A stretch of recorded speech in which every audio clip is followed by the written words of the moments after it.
אתה בטוח שאני ניכנס בין המצלמות? היי, אני רוז, אני יוצרת הסרט מגדל אור. מה? הסרט מספר על ניסים, אב חד-הורי. אשתו נפטרה בלידה של הילדה השנייה שלו, קרן אור.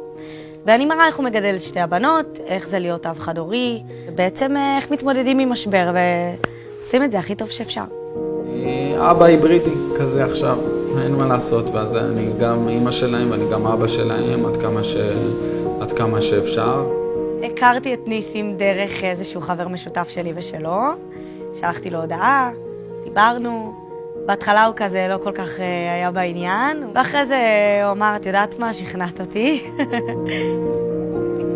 זה מספק, כאילו לדעת שאתה באמת מביא תוצר שהוא טוב. תמיד אפשר למצוא את הקרן אור באפלה.